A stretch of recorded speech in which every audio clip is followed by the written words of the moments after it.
Discovered my wife is cheating when her affair partner punched her into the hospital.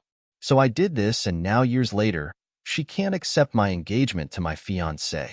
If ever there was a prize for the most horrible way to learn of your significant other's affair, I would probably win it and be in its Hall of Fame. Like so many people in this sub, I suddenly found myself as a member of a club that nobody ever wants to be a part of. I will never forget the sound of my sister-in-law's voice as she kept saying, I'm sorry, over and over on the phone while I drove home from a week-long business trip. I was confused and had absolutely no idea what she meant, but only after I managed to calm her down somewhat did she inform me that my wife was in the hospital and that I needed to hurry home. My mind went into overdrive as I tried to get more information as well as not crash while I began speeding to get there faster. The only thing she told me is that it was an assault, and then cut the call and wouldn't answer when I tried to call her again. A bit of background.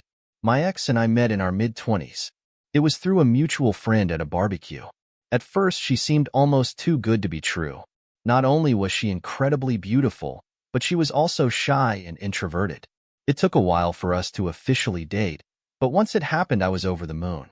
When we first tried to get intimate, she suddenly started crying. She'd have taken this as a bad sign. I freaked out and thought it was something I did, but she apologized the next day and told me she was triggered. As it turns out, 2 years ago before meeting me, she was in a long-term relationship and a guy that was abusive both emotionally, physically, as well as mentally. He would degrade her during the moments of intimacy, then apologized afterward. She had a flashback, but reassured me it had nothing to do with me. So we took things slow as she was still in therapy. It was tough, but because I loved her, I believed once we got over this, it would make our relationship stronger, and for a while it honestly appeared that way. Fast forward another year, and we got engaged. First-time intimacy also happened during this stage. I was fortunate enough to be able to buy a house for us courtesy of inheritance from my late uncle. Things were going great, and I have seriously suggested we plant a peach tree, important for later on, to signify new beginnings, and she was all for it. We were wedded not long after that, and quite frankly, it was absolutely amazing. Of course, we had our normal ups and downs like every murdered couple, but I considered us more lucky because she always made it a point to never go to bed upset with each other, and she would always point out gently if I did anything that upset her. Sometime later, life basically happened and I was promoted at my job. It meant more pay, but it also meant I would be traveling more for work conferences and business meetings. I noticed she had been getting down a lot more and wasn't being as intimate as before. She would keep her phone close to her and even stopped gently addressing things that upset her. I tried to talk to her about it, but she assured me that she was fine and this was a phase she was going through, and having no reason to not trust her and let it go. She would sometimes go to her sister's place and spend the night telling me she just needed a bit of girl time with her sister. The day I got that fateful phone call was the day she was meant to be keeping her sister company again. I remember rushing into the hospital barely breathing and frantically asking about my wife when world's most understanding and patient police officer sat me down to explain what happened.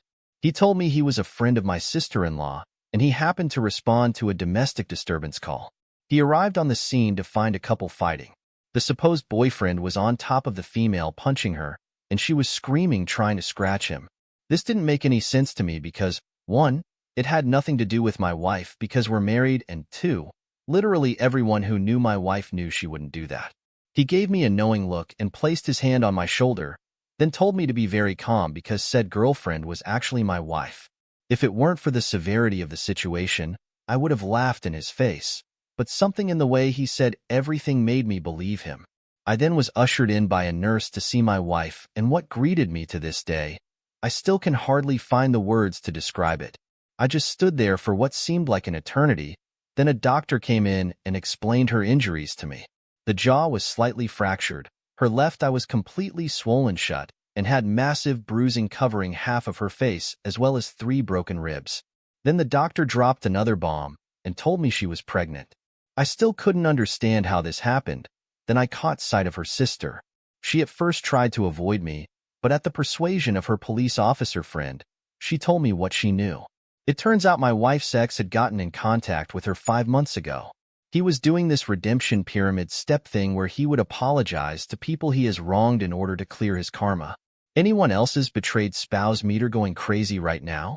They began talking more, Then he convinced her to meet up for coffee and show her he was a changed man. Obviously, old feelings resurfaced coupled with the fact that he appeared changed now. It soon developed into an emotional affair. My wife approached her sister for advice, who told her to take things slow and just get it out of her system if she needed to, which then led to a physical affair 3 months later. She actually told my wife that she should at least make peace with her ex in whatever form it may be, and even offer to cover for my wife once in a while. My sister-in-law was in tears at this point and kept apologizing to me, saying that she didn't know about the abuse as my wife never told anyone other than me and her therapist at the time about it. I was numb. I just couldn't feel anything and was absolutely dumbfounded by my wife's actions. When my wife finally woke up, I was there and she burst into tears upon seeing me. I spent the following months in zombie flight mode. There was individual counseling for her as well as marriage counseling for us at the strong urging of her family. In counseling, she was surprisingly forthcoming about how it happened and how she absolutely hated herself for causing me pain. She mentioned how at one point on her way home from his place, she actually fantasized about driving into the river because she smelled like him and didn't want his scent to corrupt me. However, that made sense. She said she then tried to end it, but it was too weak, and only after learning that she was pregnant that it actually woke her up and made her realize that any further contact with this man was toxic to not only her but the unborn child as well. Hence, went to end things in person for good when he snapped on her. She became a shell of herself and developed a phobia for any other males but me. At one point, she couldn't even use the bathroom at night unless I was holding her hand. Sad, right? After the baby was born, son by the way, we got our paternity test and he was mine. But the more time I spent with her, the more I realized I didn't hate my wife. I actually loathed her. I couldn't see the woman I married, but instead saw his leftovers each time I looked at her. I decided to leave because I was afraid I'd do something I'd regret and be exactly like her abusive ex. She begged me not to leave and even made the ridiculous offer of giving me a hall pass as well as slapping her if I wanted to. I knew at this point I had to get out. She was actually very generous during the divorce.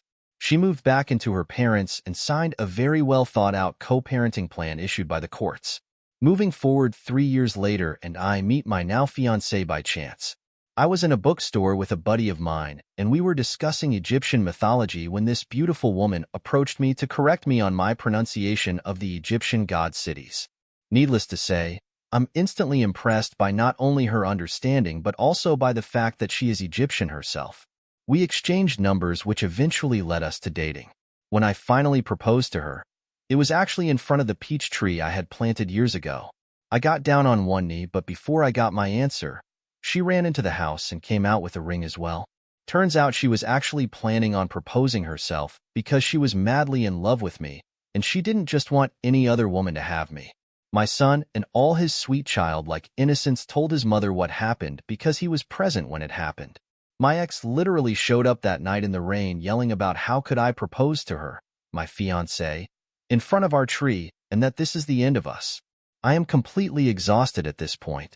I cannot go no contact because she is the mother of my child, but she is basically harassing me and my fiancé. How do I convince her to move on, to get over her fear of men, and not force me to get a restraining order? Sorry it was long, but I am really desperate. Edit. I wanted to ask a question to the insightful women of Reddit. Something that still bugs me to this day is the fact that she even made time for her ex who took pleasure in destroying her only for her to suffer a much worse fate. Is it normal for the abused to want the attention of the abuser even if she might hate him? The person who took pleasure in my ex said once. Edit 2. Forgot to add this in the original post. When my fiancé presented me with a ring which she was going to use to propose to me, she had an engraving on the inner band which dates to my pharaoh. Damn, I love this woman. Update. First off, a big thank you to the user Mama2045 for your simple yet amazing advice. Saved us a lot of trouble. Now on to what has happened so far. Since my last post, my son's birthday was coming up and he told us he wanted to have a camp night for it. Now I must explain, the boy absolutely loves the outdoors.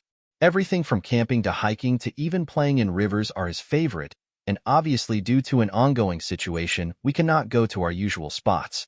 So I offered my backyard for it. Another request he had was for my ex to sleep over as well. He wanted to imitate a scene from one of his kid adventure shows where both parents were sitting on either side of the child, and all three are roasting marshmallows on the campfire.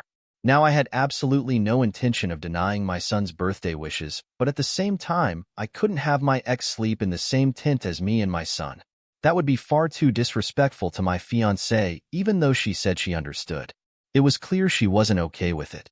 My ex seemed to take advantage of this and kept saying how much she was looking forward to spending the night with her two men, and even went as far as to buy a whole lot of camping equipment that would put Bear Grylls to shame.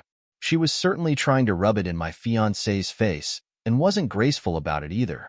I had to tell her to stop a couple of times, but she only relented when I threatened to invite her sister. Ever since our divorce, my ex has had a burning hatred for her sister.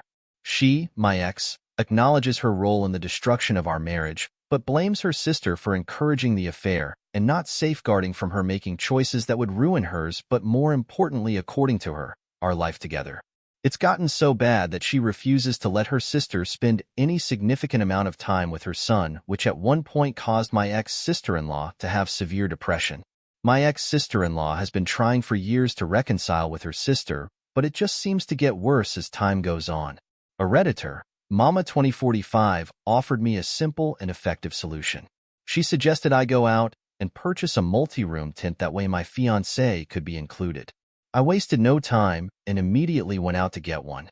Of course, my ex wasn't too happy about that, but was glad to be under the same roof as me. During the birthday celebration, my son was on cloud nine. He ran around the yard and pretended he was a great explorer discovering a new land. When evening came, I made the fire and my ex provided the marshmallows. He excitedly sat between us and started roasting his marshmallow alongside us. What I didn't expect was after we were done taking pictures and making s'mores, he handed my fiancée a stick and a marshmallow as well and sat next to her to make his second s'more. It's honestly a mystery how something this pure and perfect could come out of the absolute mess that was the relationship between me and my ex. My ex asked for a bit of my time, to which I obliged. We stepped into the kitchen and she apologized for her behavior on the day that I proposed, but not for her actions following that. She told me she still sees me as her husband in her mind, so the thought of me giving my heart to another terrified her. She said she never wanted to cause me pain and would give anything to go back in time and undo her mistakes.